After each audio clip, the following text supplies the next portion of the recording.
Hello, I'm Joaquin Garcia Stan, professor at the School of Medicine of the University of Murcia in Spain. And today I'm going to talk to you about Infodemia as part of the meeting that we are holding on the European project about development and integration of health literacy education with innovative methods in medical curricula across Europe.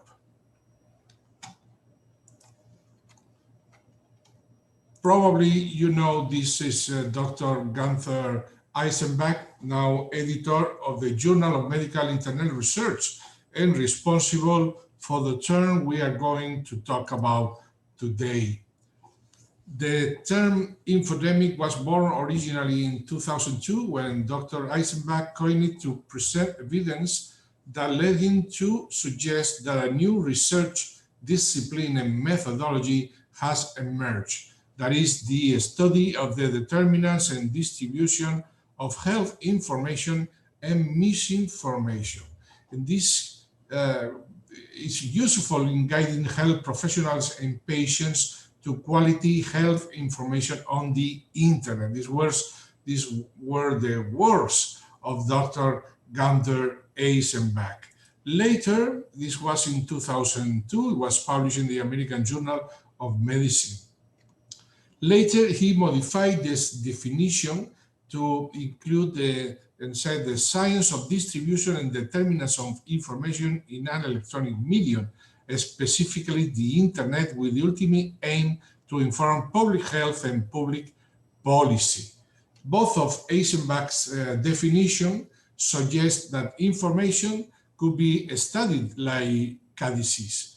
He also, Eisenbach, coined the terms infosurveillance for the systematic surveillance of information applications in public health, and infodemic, which he defined as an excessive amount of unfiltered information concerning a problem such that the solution is made more difficult.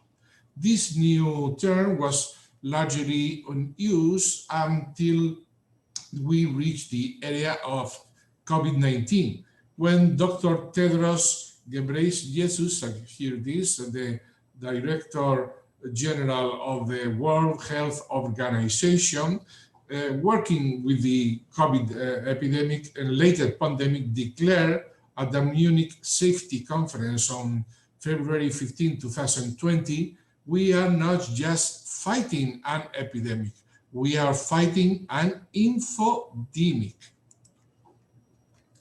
Of course, this does not happen only with the COVID-19 pandemics, but we all know of some problems that arose during the last years that can be included in the infodemic term. For instance, misinformation about diet and nutrition, misinformation on tobacco influences attitudes toward smoking, misinformation of alcohol intake, for instance, the affirmation that Listerine mouthwash cure the common cold, or that the Ebola clinics that happen in Africa, Ebola clinics were attacked because of the false belief that the virus was part of a government conspiracy.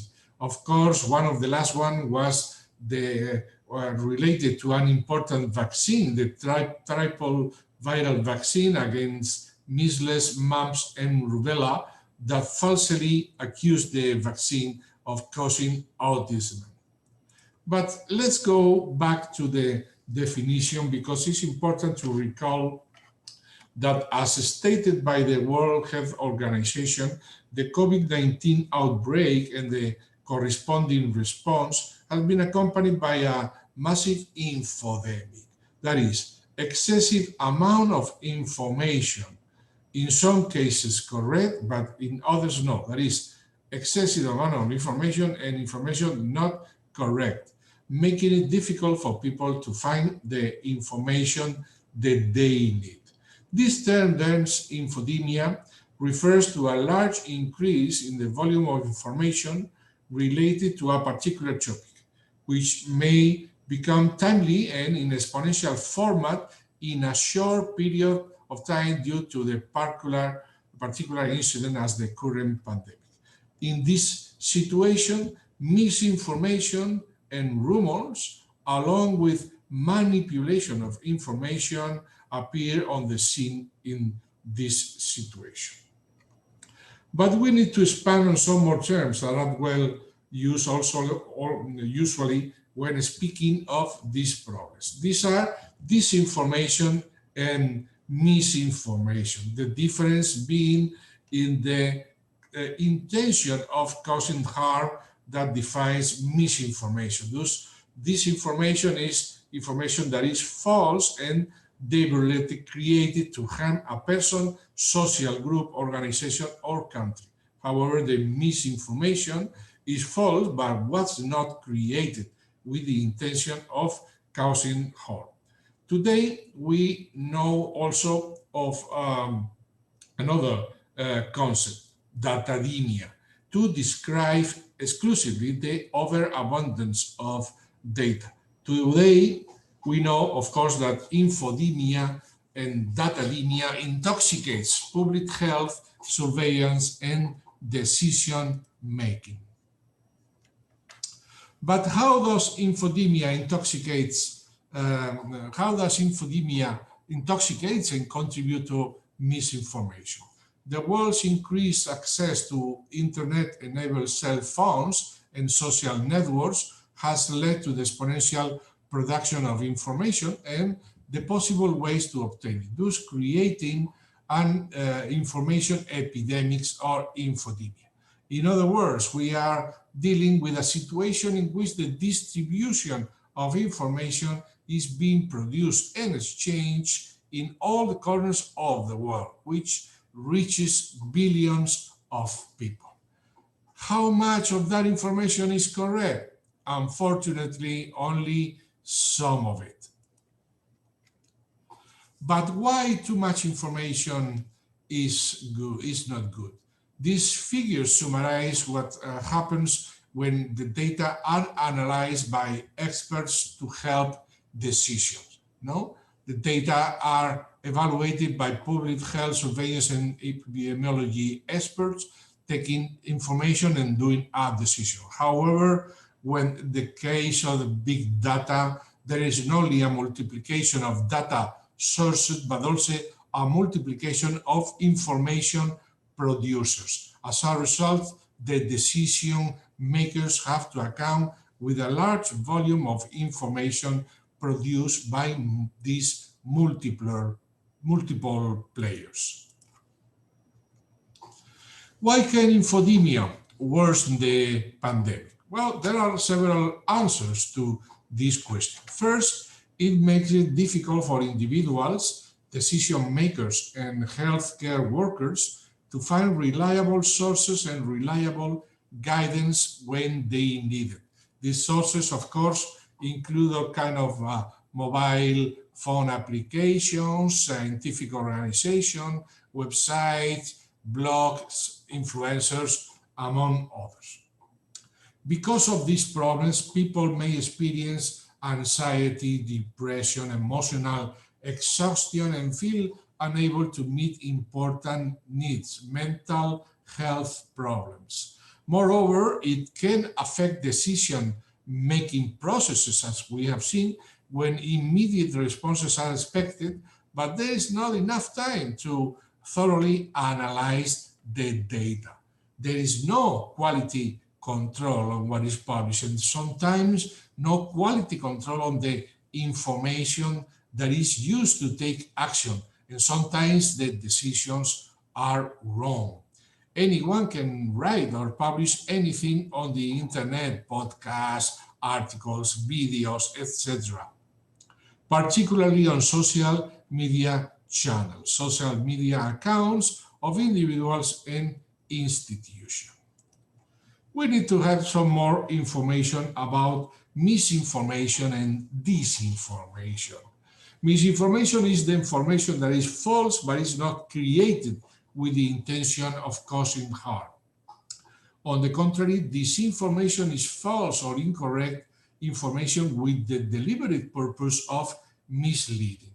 In a pandemic, the misinformation can negatively affect human health. Many false or misleading stories are made up and spread without checking their veracity of quality.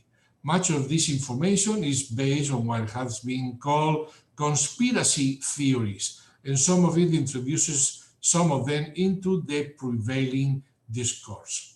This false information has been circulating in about all aspects of the disease, such as the origin of the virus, the cause of the disease, treatments necessary to stop the virus, and of course the mechanism of spread. The misinformation can spread and be assimilated very quickly, leading to changes that can lead people to behavioral changes to take greater risk.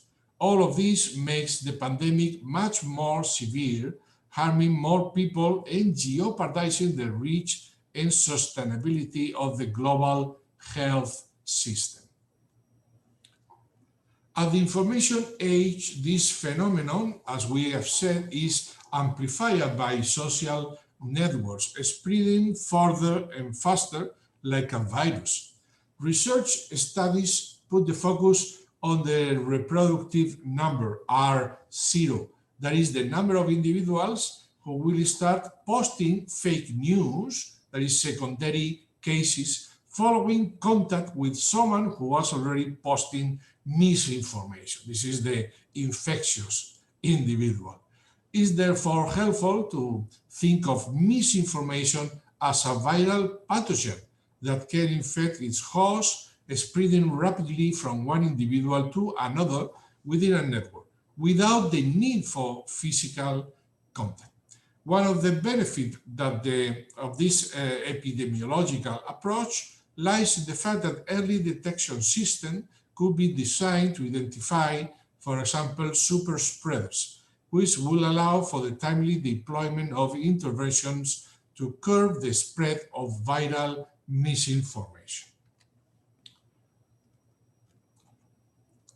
Thus, similar to a viral transmission, the infection affects individuals, although not all, since it depends on the susceptibility to the virus, the ability of the virus to spread or to be transmitted, and also on the ability to be immunized against it. In these boxes, you can find several mechanisms where we can emphasize our measures to counteract misinformation and infodemics.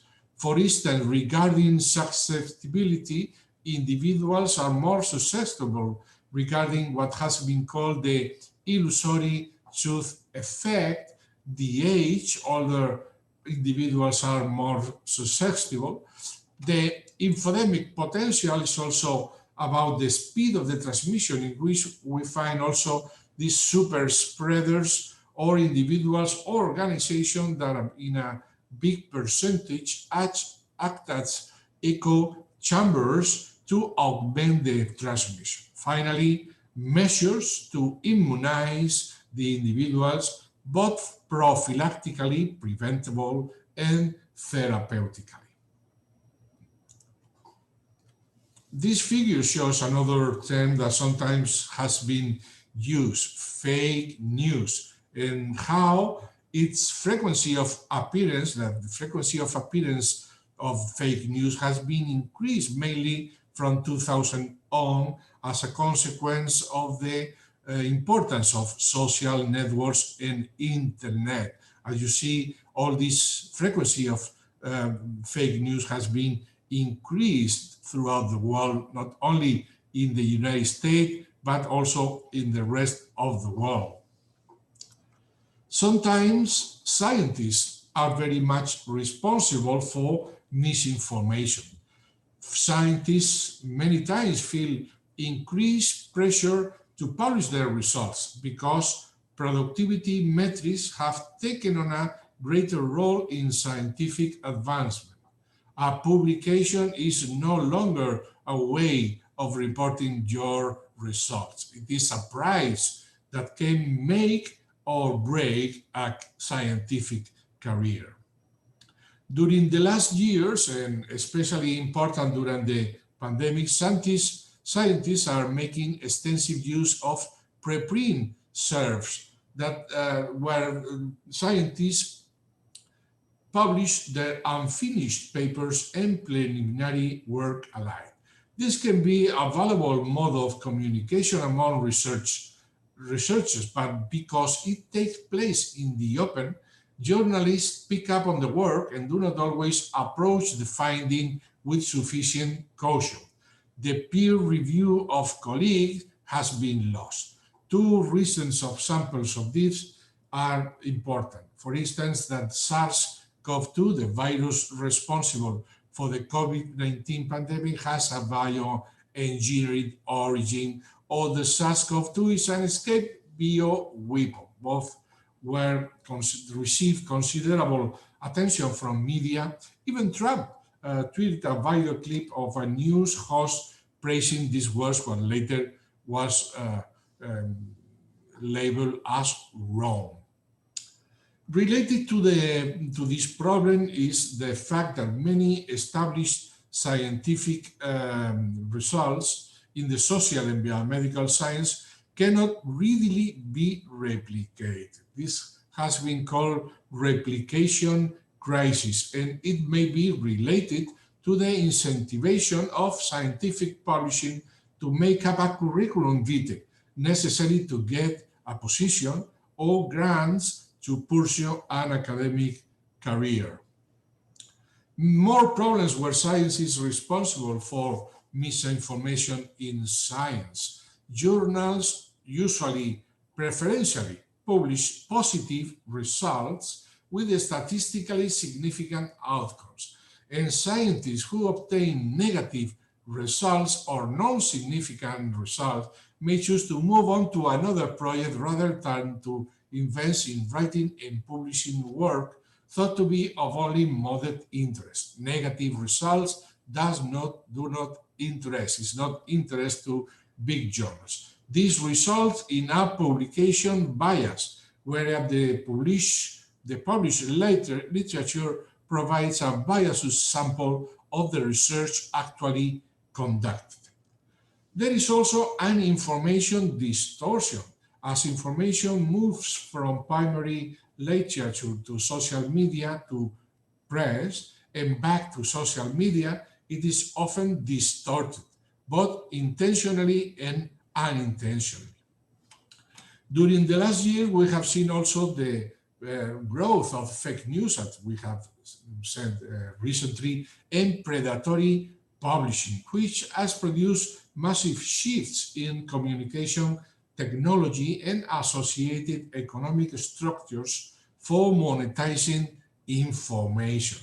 The rise of electronic distribution established a market for online open access in which the cost of publishing are borne by the authors instead of the readers.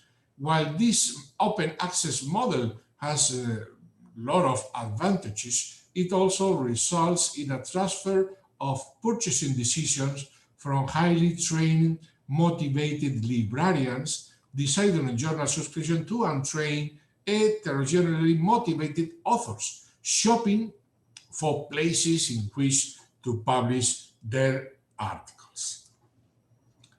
There are several ways to try to reduce misinformation in science. Since productivity metrics are used for hiring, promotion, and finding, would be important to reduce or change the meaning of these productivity metrics. In fact, Dr. Marilyn Strader said that when a measure becomes a target, it ceases to be a good measure. Because universities and scientists are measured on these productivity metrics, they face a strong pressure to publish at high rates, and journal prestige takes on an inordinate significance. Scientific papers are sliced into minimal publishable units, and claims are sometimes oversold. We also have to change the incentives around publications. We have to better control open science. We have to improve more ethics, the behavior, the ethical behavior in scientists, and more professionalism. Of course, we have to increase the public trust in science. An interesting initiative is that of Stanford School of Medicine. This is the Stanford Global Health Media Fellowship, which aims to train medical students and residents in public communication strategies. These are some of the courses and initiatives done by Stanford School of Medicine to train medical students or residents, and this initiative is doing to augment their communication level, the communication level of medical students or residents in when dealing with journalists.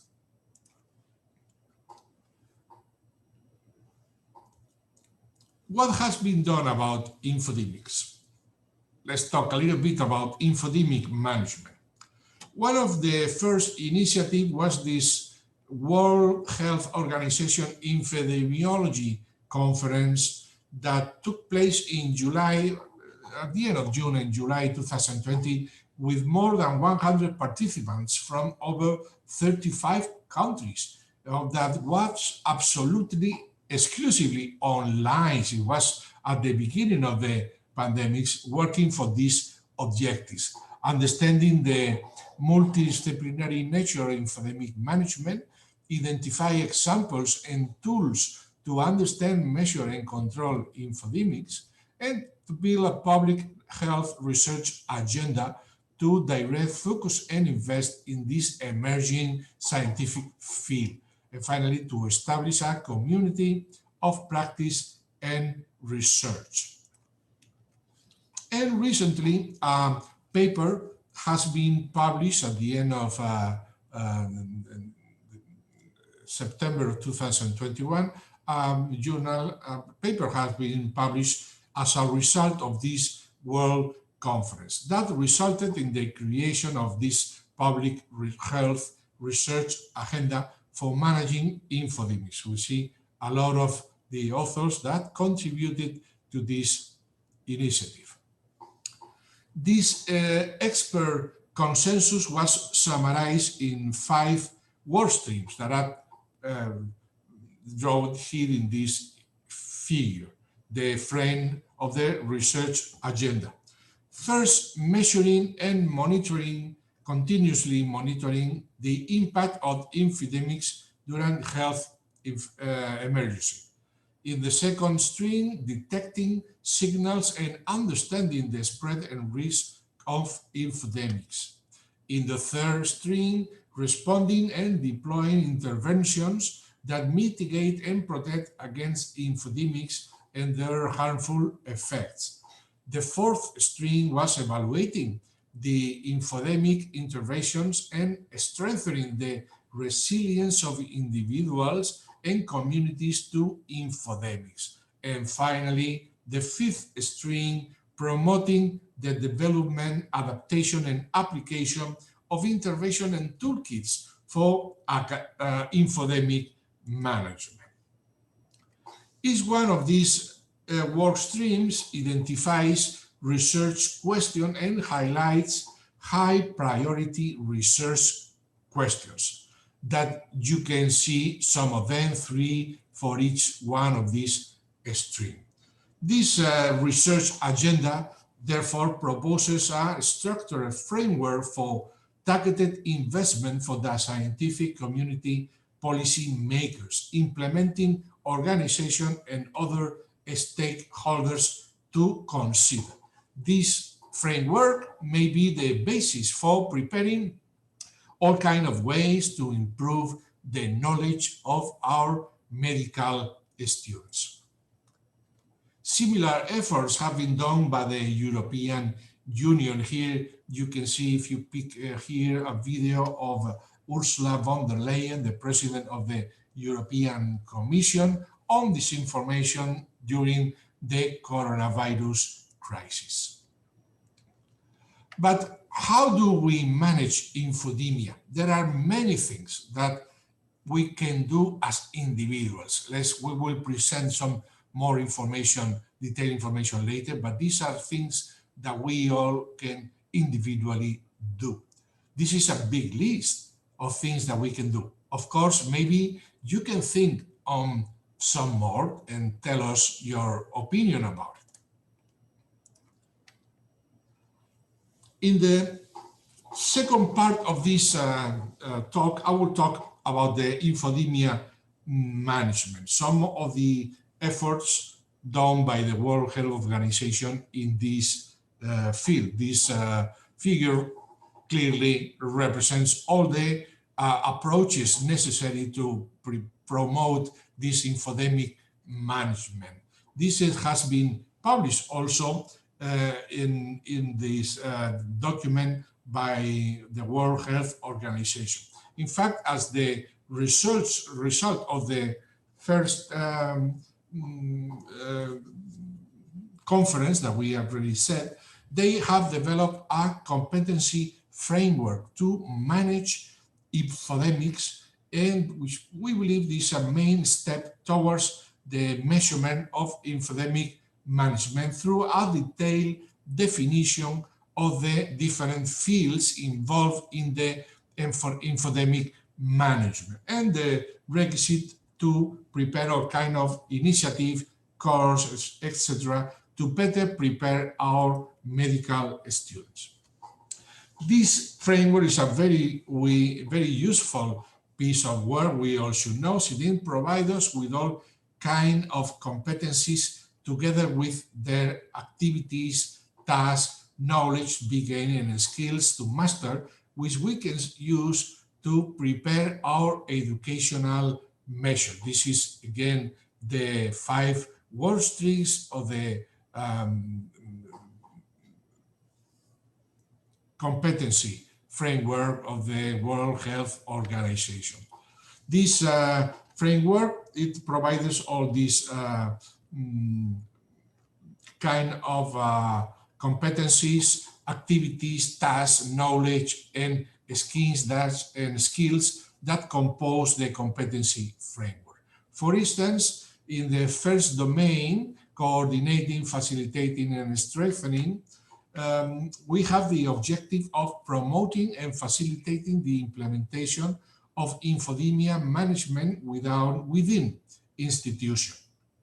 We can find many of the tasks suggested, such as that take part in global initiatives and develop partnerships with organizations that are active in infodemia management, as well as all the necessary knowledge required, infodemiology, a little bit of public health, as well as the skills that we need to be able to obtain. Similarly, for this domain number 2, preparing and monitoring, divided into several activities. This is the first activity, listening, to identify population gaps, needs, behavior, and the second activity, which is informing and sharing accurate, credible, and appropriate information to target audiences to promote health literacy. In the third domain, detecting and intervening, is to promote resilience to misinformation, so that we empower individuals and communities to be able to access quality health information. Remember that you have the competency framework at your commodity in this link here provided. You have the whole competency framework. Now I would also like to comment a bit on the work of Eisenberg, who has critically added some more points to the World Health Organization framework that we have just seen. He published a paper in 2020 calling the 4 pillars of infodemic management. The first one, facilitating accurate knowledge transmission. The second one, knowledge refinement, filtering, and fact-checking. The third pillar, very important for us, building e-health literacy. And the fourth pillar, monitoring, infodemiology, information, and social listening. These are graphically represented in Eisenbach information cake model. These are the information monitoring, infosurveillance, building health literacy and science literacy capacity, empowering, encouraging knowledge translation, refinement, and quality improvement processes such as fact checking and peer review, and accurate and timely knowledge translation, minimizing these distorting and influencing factors such as political, commercial influences. In the Eisenbach works, this information cake model supplements the World Health Organization framework by providing a first broad roadmap on how to fight an infodemic. The current infodemic is a crisis to distill the sheer quantity of information, which is occurring on four levels: science, policy, healthcare practice, news media, and social media. This wedding cake model illustrates these four levels as layers. The size of these layers is proportional to the amount of information generated by these four groups of actors. The model also shows some information flows and knowledge translation activities between these different levels. Science, for instance, is the smallest layer of the wedding cake in terms of the amount of information, and it is depicted in the top of the information wedding cake, which represents rigorous and selective information production cycles. Clearly, misinformation can be found here as well.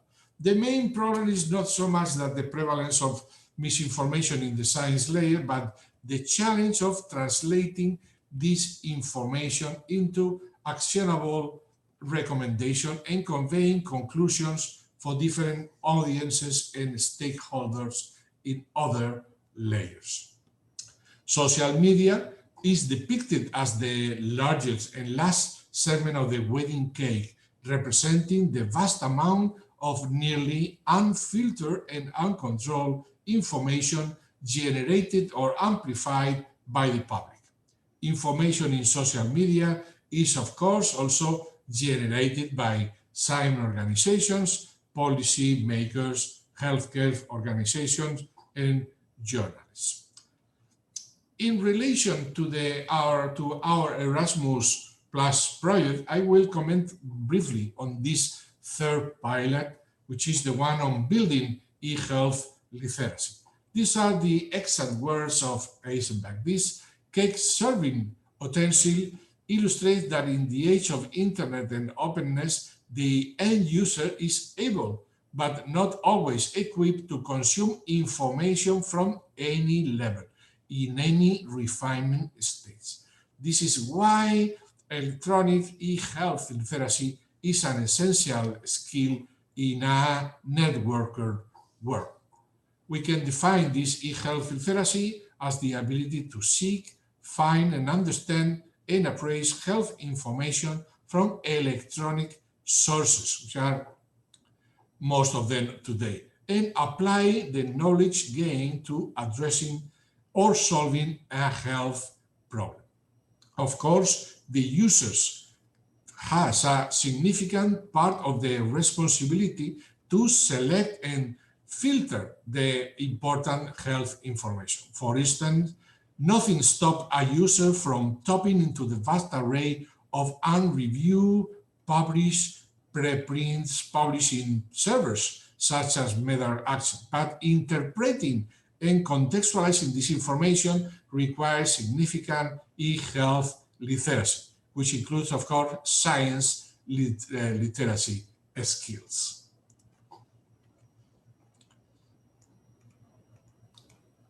Finally, I will devote some time to speak about the relationship between infodemia and health literacy. This slide shows a well-known conceptual model of health literacy done by Sorensen. The core model of the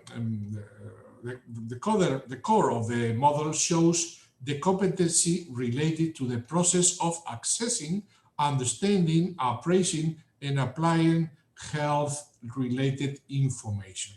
According to all the inclusive definition, this process requires four types of competencies. Access refers to the ability to comprehend the health information that is accessed. Understand refers to the ability to comprehend the health information. Appraise describes the ability to interpret, filter, judge, and evaluate the health information that has been accessed. And apply refers to the ability of communicating and using the information to make a decision to maintain and improve health.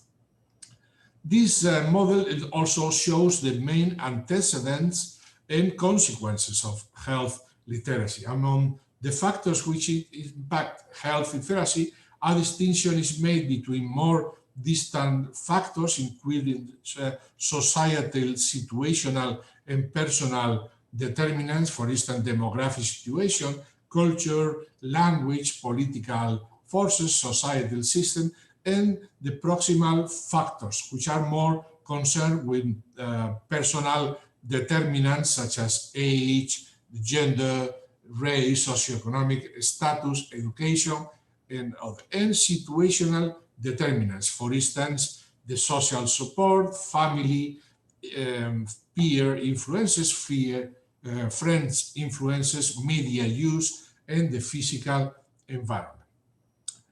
And health literacy, in turn, is influenced by health behavior and the use of the health services, and thereby also impact health outcomes and health costs in society.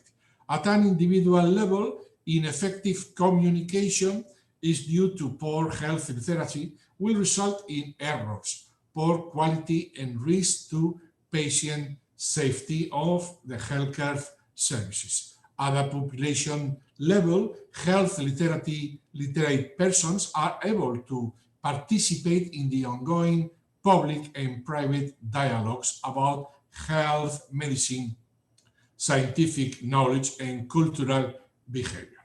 Thus, the benefits of health literacy impact the full range of activities: home, work, society, and culture. Advancing health literacy will progressively allow for greater autonomy and personal empowerment, and the process of health literacy can be seen as a part of an individual's development towards improved quality of life. As it has been said before, infodemia is more frequent, this is very established, frequently in low health literacy individuals.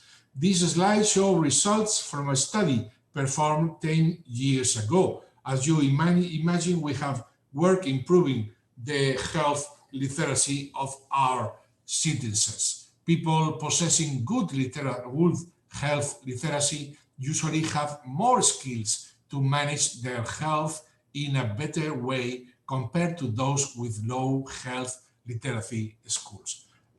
Inadequate and problematic health literacy accounting for, in some countries, for more than 50% of the individuals.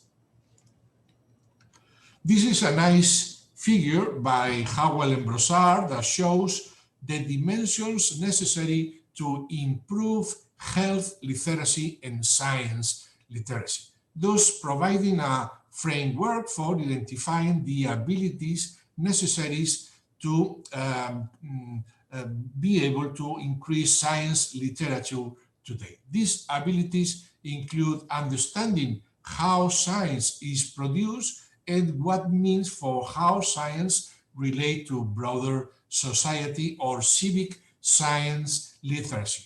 In the second place, understanding how science information appears and how moves through different media system or digital media science library. And finally, understanding how people interpret science information when they come across it, or cognitive science literacy. Again, we can use this framework to prepare a lot of our documents that we need to improve health literacy in our medical students in general, in our society. A recent paper has been reported, a recent paper has reported positive data on an intervention done in several hospitals where the fear of COVID-19 and health-related quality of life improved. Well, the fear of COVID decreased, but health-related quality of life increased when efforts were done by improved health literacy in these patients. And finally, I will show you some health literacy guidelines and checklists to fight infodemia that you can find more extensively on the paper Babine and Bolus that you have here. Fake news detection checklist, all kinds of online information resources for evaluating all this type of information, the three-step guidance on how to read news like a scientist and to avoid COVID-19 infodemic of the World Economic Forum, or for instance, the UNESCO MIL clicks that stands for Media and Information Literacy, Critical Thinking, Creativity, Literacy, Intercultural, Citizenship, Knowledge, and Sustainability. All these, of course, are very important to prepare mechanisms. And of course, I would like to mention also the current initiative iHeal to prepare media, science, digital data and health literacy programs and trainings for journalists as well as for health practitioners, medical students and librarians and others as part of long-term efforts to build resilience against health misinformation. And this is it. Thank you very much for your patience.